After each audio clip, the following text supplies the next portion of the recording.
अयोध्येतील प्रभू श्रीराम मंदिराच्या आतली दृश्य समोर कोरीव नक्षीकाम आणि मूर्ती पाहून रामभक्त भावुक।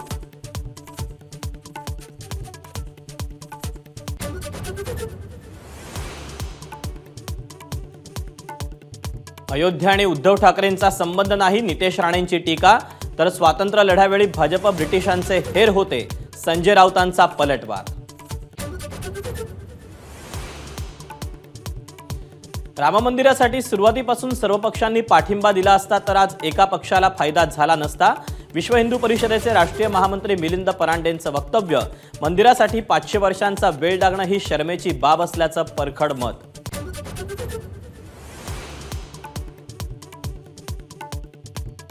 पुणे जिल्ह्यात निधीवरून भाजप आणि शिंदे गटात नाराजी। पालकमंत्री अजित पवार निधी देत नसल्याची पुण्याचे जिल्हाधिकारी राजेश देशमुख यांच्याकडे तक्रार।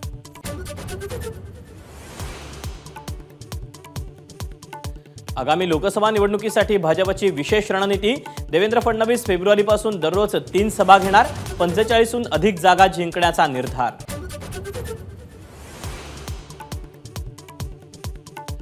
ऊर्जा मंत्री म्हणून चांगलं काम केलं तरी पक्षानं मला घरी बसवलं। आमदार खासदारांना सूचना करताना बावनकुळेंचं मोठं वक्तव्य।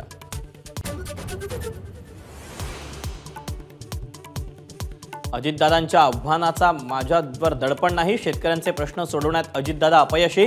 अमोल कोल्हेंचं टीकास्त्र।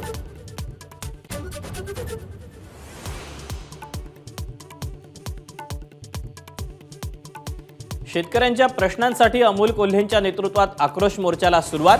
30 डिसेंबरला मोर्चा पुणे जिल्हाधिकारी कार्यालयावर धडकणार।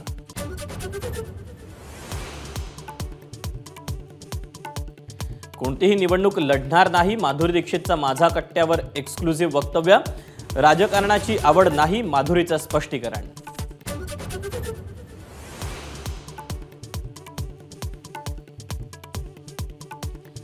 आता सरकारनं गोळ्या घातल्या तरी मागे हटणार नाही, जरांगेंचा निर्धार। वेळेत आरक्षण दिलं तर मुंबईला जाण्याची वेळच येणार नाही, जरांगेंचं वक्तव्य।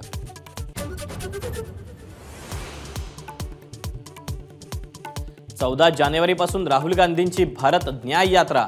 14 राज्यातील 85 जिल्ह्यांमधून जाणार यात्रा। मणिपूर ते मुंबई प्रवास।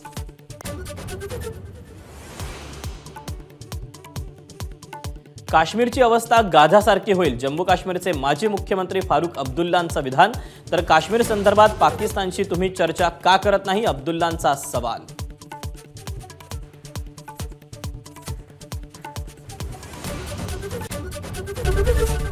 एबीपी माझा, उघडा डोळे बघा नीट।